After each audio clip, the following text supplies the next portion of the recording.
Welcome everyone, and thank you for joining another DevTest community webcast. Today we're going to be covering the brand new tool SV as Code. On the phone we have Sachin Srivastava, who's going to be giving the presentation today. If you have any questions as we're going through today's session, please feel free to enter them into the Q&A box in the bottom right-hand corner of your screen, and we'll get to them as soon as we can. There are a few issues that are going on with the audio broadcast, so I've put the dial-in in the chat. If you're having any trouble with that connection, you can dial into the number that I've pasted there, or you can wait. I will be posting the recording to the community later today. Okay, so let's go ahead and get started. Take it away, Sachin. Yeah, hi guys. My name is Sachin. I'm part of the services team at CA, and I'm here to present SV as Code. So before I start explaining about how to use it, and also I'll just have to explain why there is a need for SV as a code. So currently in DevTest, when you start working on DevTest, then you have to go through a lot of documentations. You have to learn a lot before you'll enable yourself to start using DevTest. And after using DevTest, like it's a whole learning process, and you have to learn a lot before you'll be an expert in that. And apart from that, you have to keep on configuring your endpoints if you change your code, if you change your services or etc. And when you configure endpoints, you have to change that same endpoint to configure inside your code that you're using to consume the virtual service or any. So there are a lot of dependency as well. So why SV as a code came into picture is because it's an easy to use tool, and it integrates with any environment, any framework, and it's easy to configure, and it reduces dependency. So SV as a code has like four or five jars where you import those jars and you are good to go. So as soon as you import the jars, you'll be able to start working on it.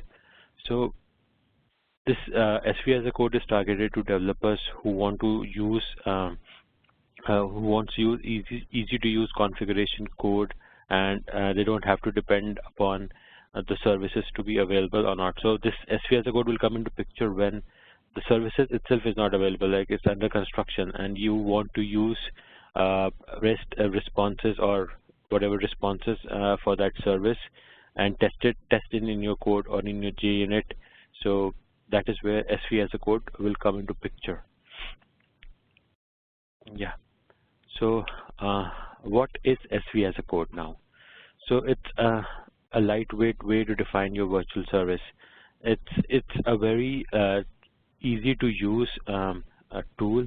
Like if you write 3 lines of code, as you can see here, that if I introduce a virtual server rule and I introduce my method, I'll go about this method when I give you an example in the code.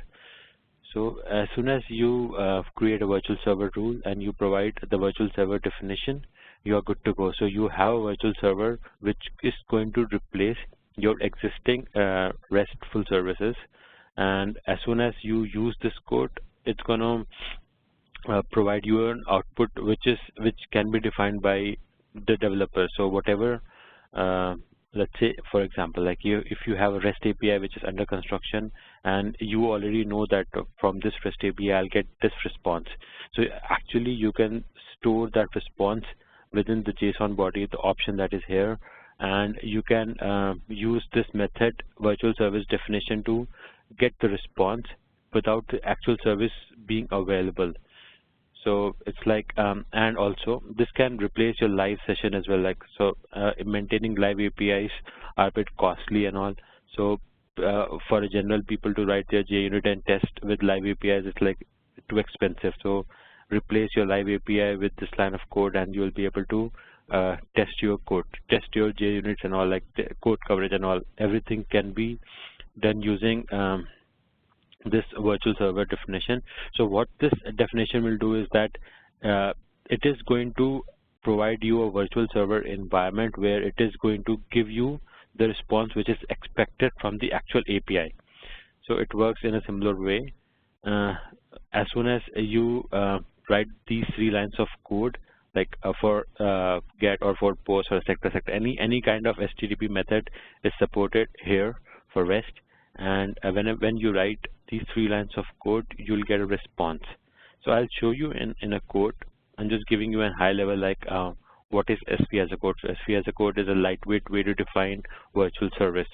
Even if the virtual service is not available, doesn't matter. You can still create a virtual service by just adding these 3 lines of code as seen in this part. And it's a easy way to create and run a virtual service as a part of your JUnit testing.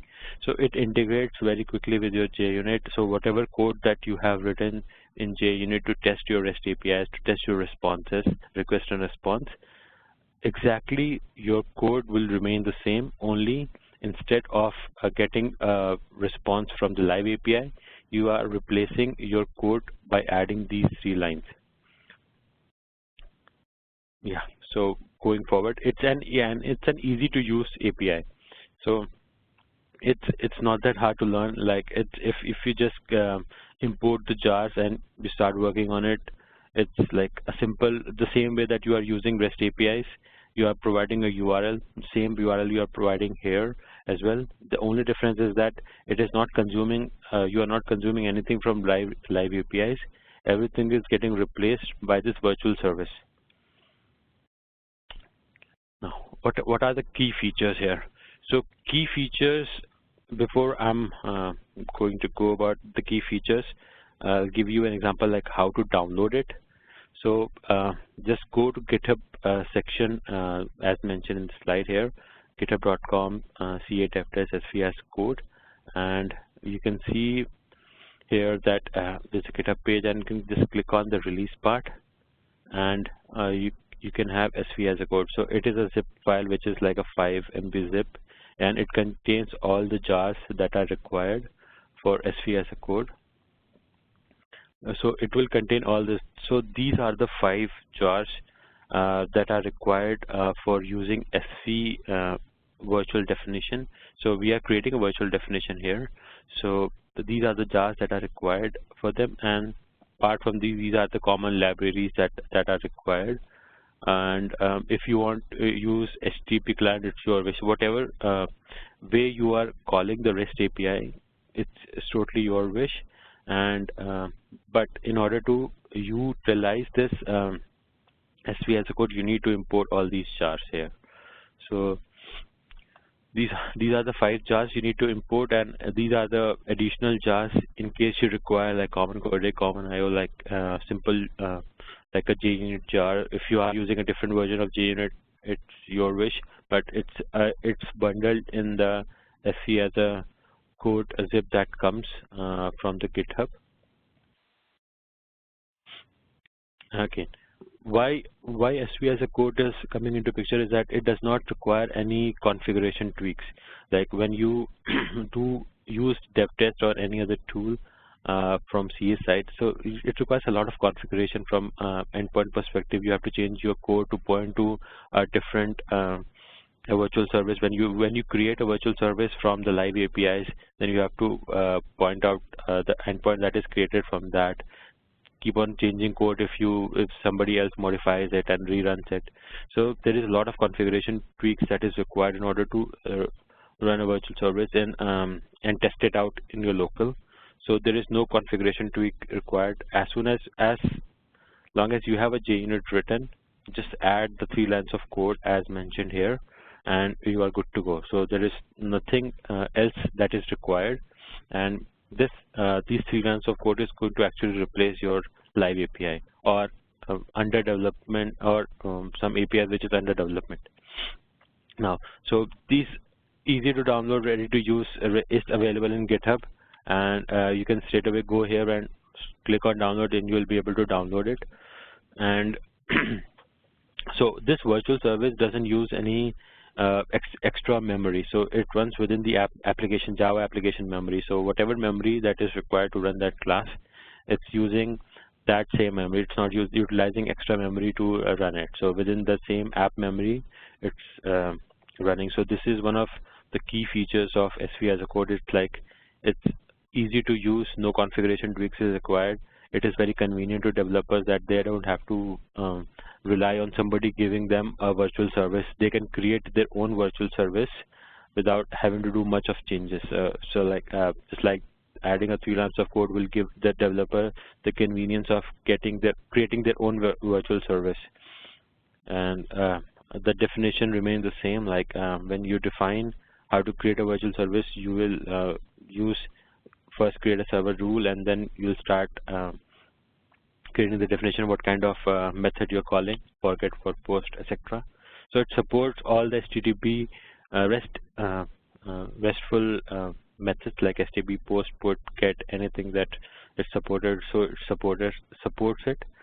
And these are the key features where it says like there's no configuration tweaks, there is no no additional code to add, just the code to create the virtual service definition, and it's easy and convenient to the developers. Like they don't have to change many code, and it runs within the same app memory as your class file. So these are the key features. And going forward, okay, now one of the most important feature is that it is integrated with any existing ID. So what happens is like you download the jar and you are not able to import it to your IDs.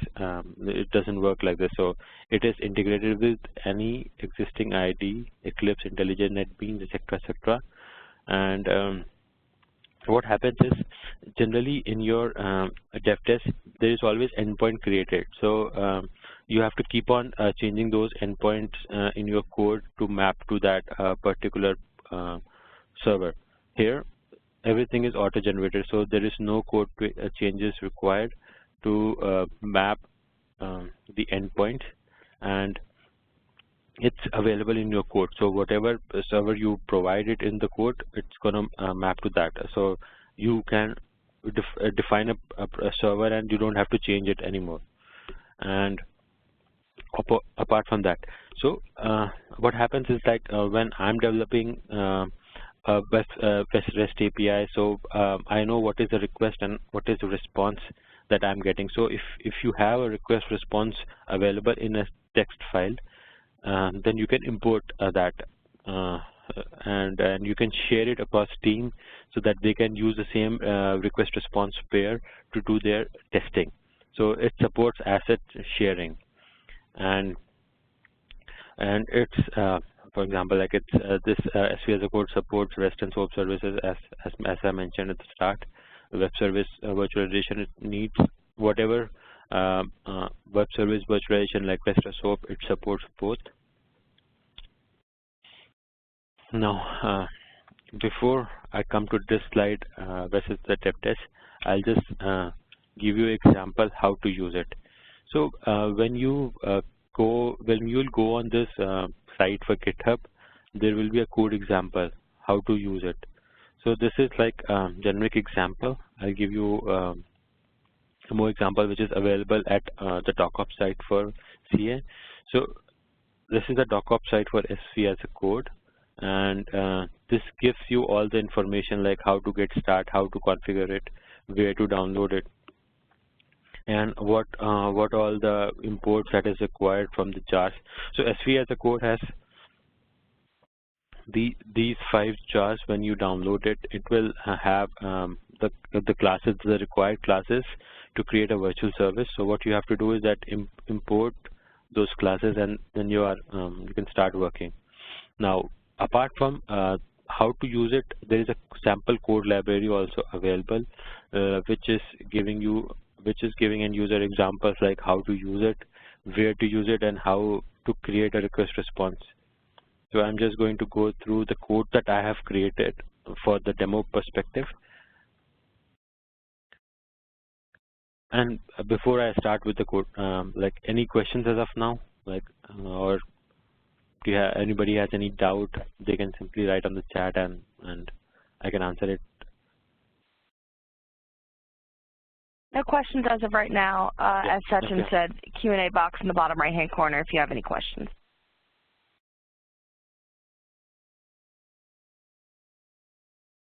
Okay, sure. So let's start with your, let me just copy this and create a new one altogether so that the end user get a better understanding. So let's say I'm creating a test runner I'm just giving a name. That's it. Like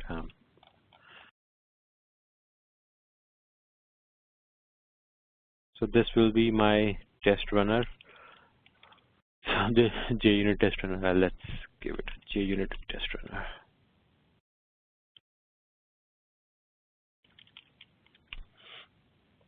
Yeah. So what I did was I imported all the jars that is required.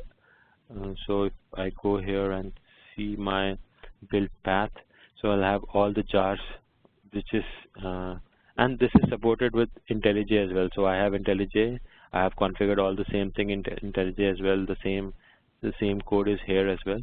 I'm using Eclipse because I'm more comfortable using Eclipse. So like this. So I have imported all the required jars, which is like SV as a code, and all the additional jars that come bundled with the zip file. So these are all the libraries that come bundled in the zip, additional libraries. And what all additional libraries are coming, there is like there is a list here, like all the additional libraries that come here. You can just see like from the DocOps section, like what all additional libraries you want to import. And apart from that, since I'm using HTTP method, so HTTP client, so I have imported my HTTP client jar. So these are the two HTTP client jar that I have to import because I'm using HTTP get post methods. Now how to start working with SV as a code.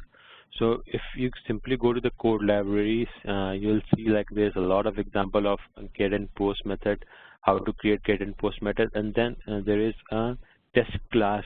If you can start working on that. If you want to start working straight away, there is a test class which does not have any main class or any parent class to do your testing and all. It's an all-in-one class which has virtual service rule, which has a request response code written like using HTTP client, and where there is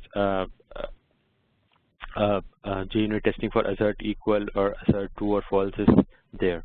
So this is a sample code that is already available in the code library, and if you don't want to write JUnit, you can simply go here and copy this file, and you can start using SV as a code for your internal, like for your learning. You can use this code, and in order to run this code, you need to have this library downloaded. So make sure that you have the libraries downloaded, and make sure that you have a JUnit to run it. So it's easy. It's very easy to learn. As soon as you import it, it's like it's ready for you and it's easy to run.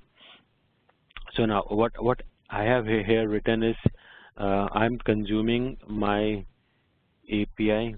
So this is a live environment that I'm consuming from. So this is API which is available, and this gives me this response. So in order to get this response, I have to write an HTTP client code to get the response using HTTP client builder. So I have to write a code to consume this data. So this is the code that I have written. This is another code that gives me data based on city and time, etc., etc. So I have written few code just to test my live APIs. So now I don't want to test using live APIs, and I want to do a testing based on SV as a code. So what I'll do is that I will replace the live APIs.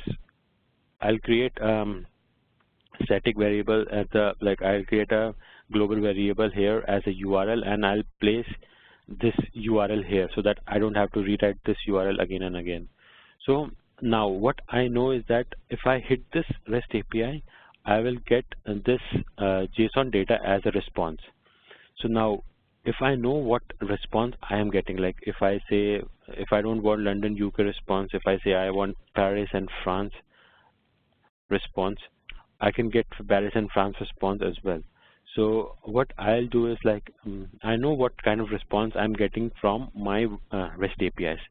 So what I'll do is I'll store this REST API into a text file, either store that into a text file, or you can simply store it into a string format, response body get. So this variable name can be anything. It can be ABCD as well, doesn't matter. I'm just giving a response body get just to be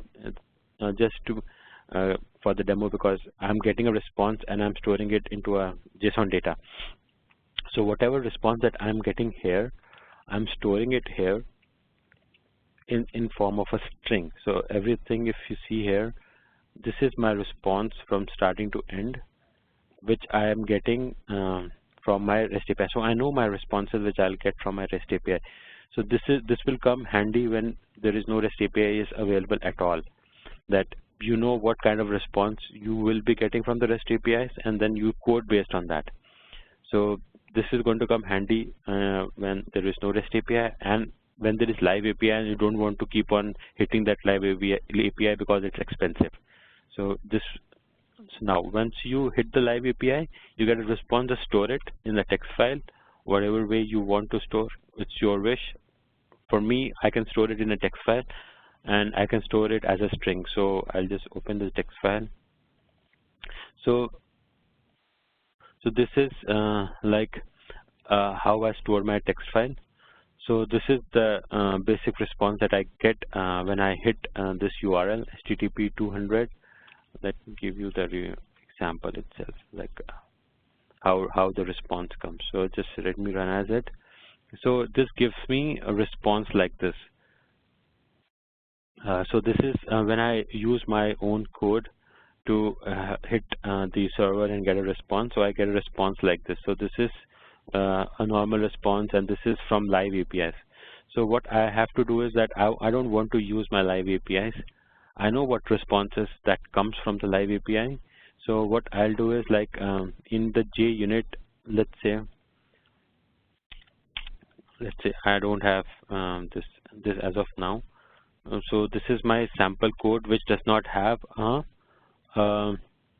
virtual server rule attached to it. So if I run this, it is going to hit my live API, and then it's going to give me a response. So this is hitting my live API. It is not hitting any other URL. So let me just print out the URL which is it's hitting. So if I just print out the URL which is hitting, it is hitting the live APIs, this particular JUnit.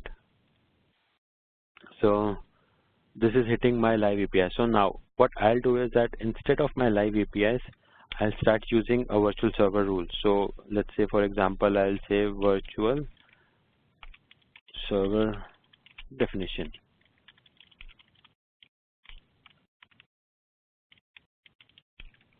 So now, as you have seen that in order to start working on creating a virtual server, you need to have this line added to your JUnit, virtual server rule. Now, after adding that, you need to know, like, for now, I'm using I'm using a get, HTTP get. So you can simply say like forget. So what this will do is, like, it is going to replace your actual REST API. So forget what you need a URL. So when you are defining your methods in your JUnit, so you need to know, like, what URL you are hitting. Just replace just put that URL in the forget method. So what it will do is that now your APIs, you are not going to hit your live APIs, you are going to hit your virtual server definition. Now what I'll do is that so once you hit this URL, what do you expect? So for me, I expect a message here, and I need a message which says HTTP 200. Not I need a this is the response code that I should get, and the response code should be 200. It can be 201 as well. It can be anything, whatever response 301 response or whatever HTTP response that you are getting while hitting this server. Do the same thing here. Just like when you are hitting this URL, you need a 200 message. So this line explains, like, if you hit this URL, you'll get a HTTP 200 as of now.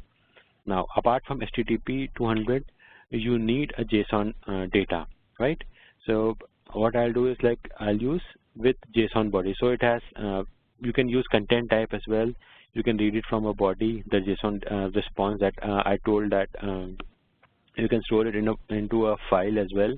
You can read that response. You can define the content type. You can define the headers, whatever headers.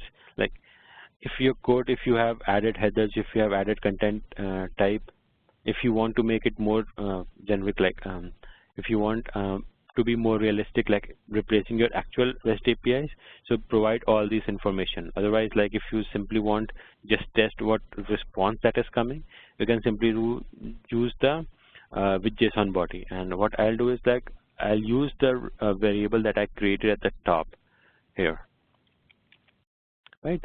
So what happened is that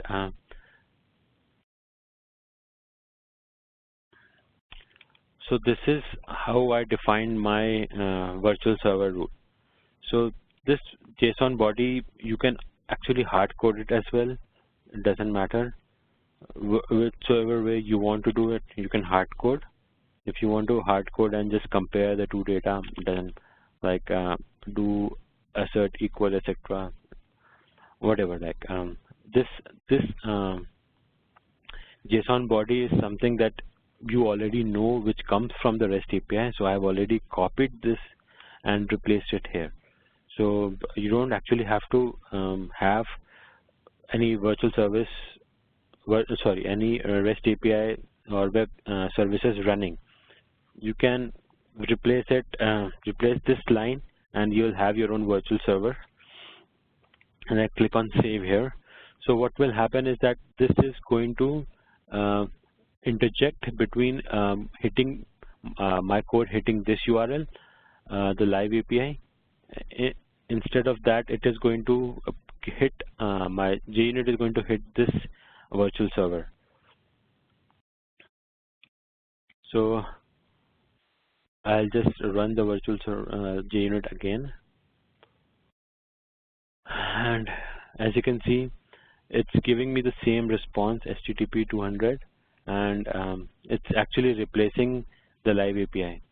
So in the live API, I'll just run it again. So this is the live API, which is a weather map. So here the weather keeps on changing, right? Here if you see that current temperature is 295, but still I have stored it as 287.51. So it doesn't matter. So it is not hitting your live API, it is hitting now it is hitting the virtual server that is created here from in the forget method. So now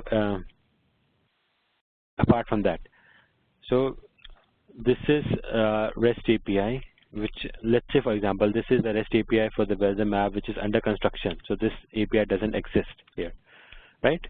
So this I have added this API here, and if I simply run my JUnit test, it still works. It gives me an HTTP 200 response because everything that is available at the live API, this is replaced by your virtual service. So if your API doesn't exist as well, you can still have you can still continue with your testing because you have a virtual service available here at your runtime at your code level by not doing much changes, by writing one line of code and introducing a virtual server rule. You are here and you can use it to replace your live APIs.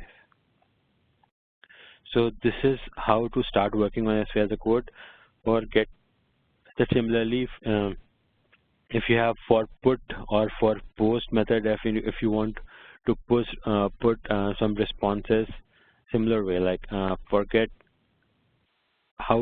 works similar way, for put works the same way. So it is not actually putting it anywhere to your live environment.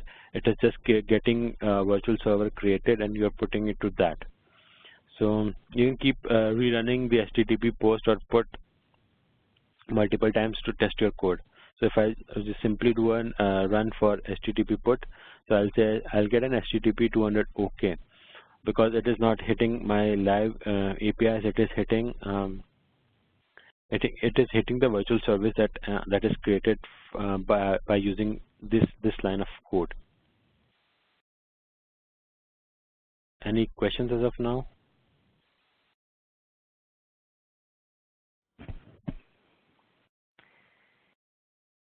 No questions in the Q&A queue. Okay. So continuing with my PPT here. So why will any developer use SV as a code? So SV as a code, when you have DevTest available with you, and a new developer comes into picture and he wants to learn DevTest, but he wants to start coding right away and write JUnit for the REST APIs that are under development, or like it's already developed or is available for you. So what will developer do is that in order to start working on DevTest, then he has to go to a lot of documentation and read a lot before the developer will be ready to use DevTest. So this environment, this way, this tool that is provided by CA SV as a code, this will target developers who just want to start learning SV and then want to move ahead with the DevTest, because learning part of SV as a code is easy, and it supports unit testing, and it is configurable at any code level. So the developers will find this very easy to use tool, and it's actually replacing your live APIs. So they don't actually have to learn a lot. Like using DevTest, you don't have to learn a lot to use SV as a code. So a new developer, if he's writing a JUnit testing code and you provide SV as a code, he'll start using those virtual servers. No additional effort is required.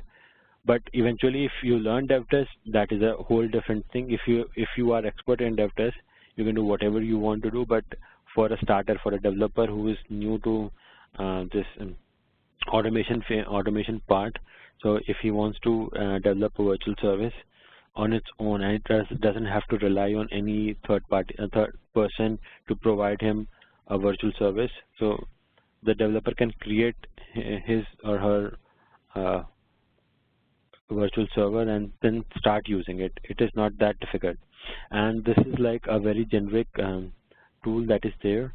The DevTest has a lot of features like power users. They have like big testing teams and all. So DevTest is for like for everybody like to use, like for testing, for creating virtual service, API testing, etc., etc. So DevTest is a all in all a big tool to use, and it supports all type of testing, and it has its use case protocols, etc., etc. So there is a lot of things there in DevTest, but SV as a code is focused only to developers to make their work easy. So if I enable developers to create their own virtual service without actually have to go anywhere, they would prefer this option rather than asking somebody to create a virtual service. And it takes time to create a virtual service and deploy it. So actually, it's a time saver tool, all in all.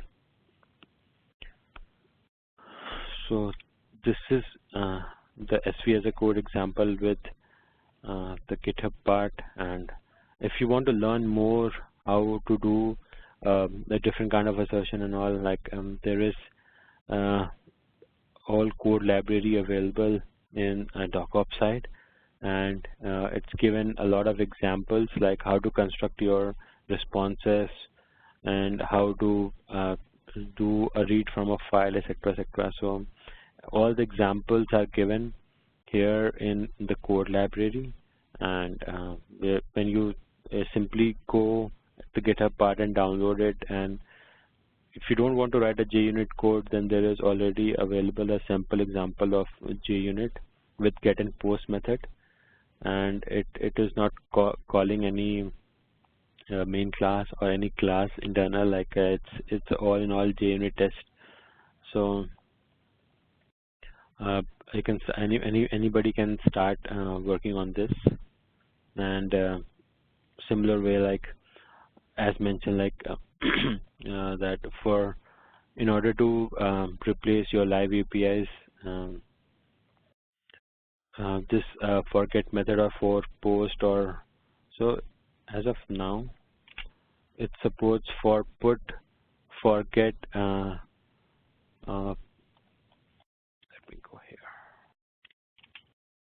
So it supports for HTTP, for post, for put, for get, and then for head, whatever, like for delete as well.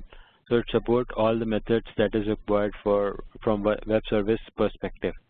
So as soon as you import the jars, you are ready to use, and just by adding this rule, virtual server rule, and writing this line of code which will replace your live APIs, you are good to go.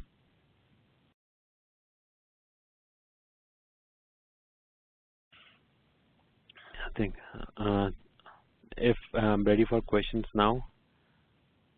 Okay, yeah, just a reminder, if you have any questions, you can put them into the Q&A box in the bottom right-hand corner. At this point, we'll also open it up for verbal questions. So if you're dialed in and you'd like to ask a question over the phone, you can click #6 on your telephone keypad to unmute yourself.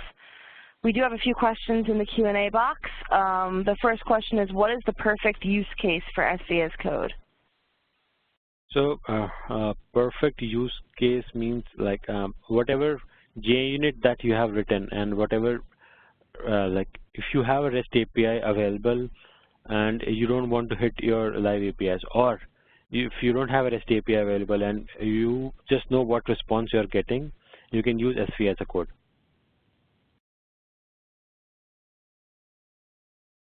So does that answer your question? Okay, yeah, I think so. So there's another question in here.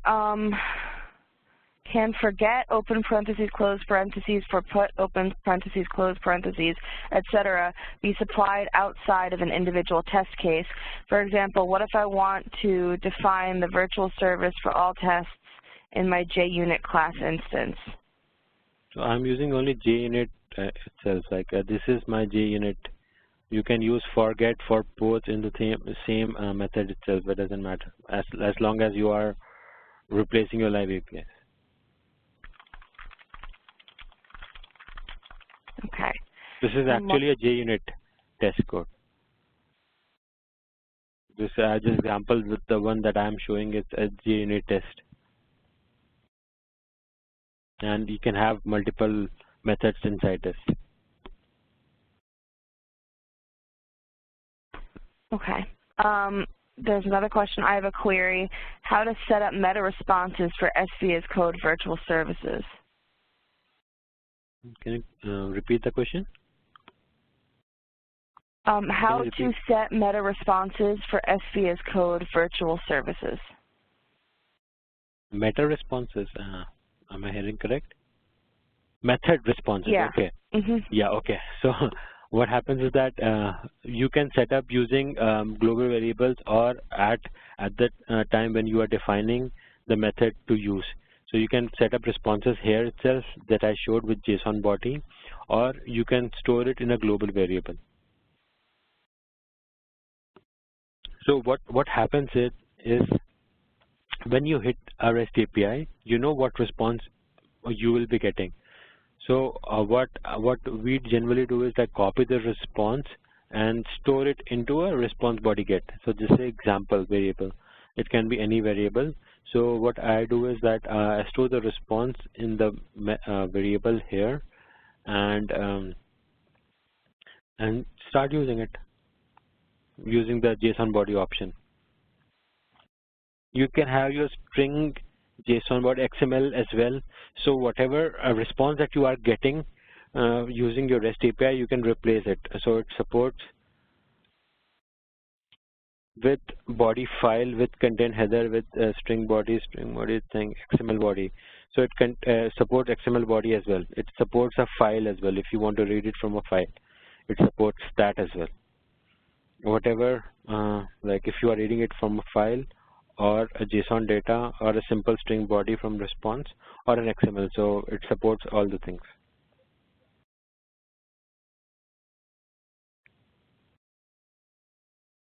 Okay, we don't have any more questions in the queue. Did anyone have any verbal questions?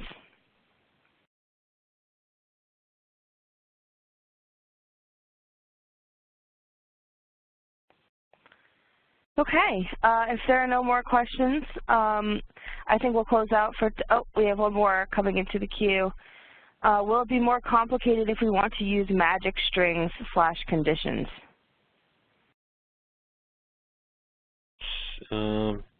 Like if you want to control response, you can do that.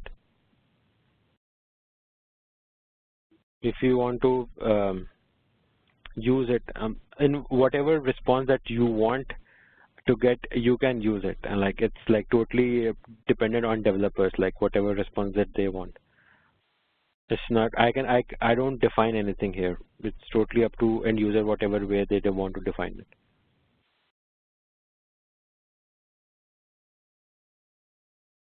Okay. A few more questions came in. How to export request / response pairs from SVS code? So here, let's say, for example, whatever response that I'm getting, I'm storing into a text file. So this response that you are getting here, you can provide it to other developers to start using it. You can store the response into a text file, and this text file can be used across all the developers.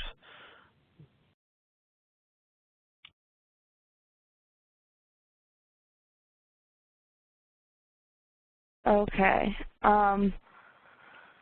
We have a clarification on the question from Jason on his original response on get and put. He says, what I meant is, can the for get and for put methods be defined at a more global level? No, it's not going to be defined because you have to use it inside a method, test method. It has to be defined under a test in order to use it. Okay. And is it only for web services? Oh, sorry. Yeah, it's only for web services, yes. As of now, it's only for web service. The virtual server's definition has to be a part of method, test method, GUnit test method. So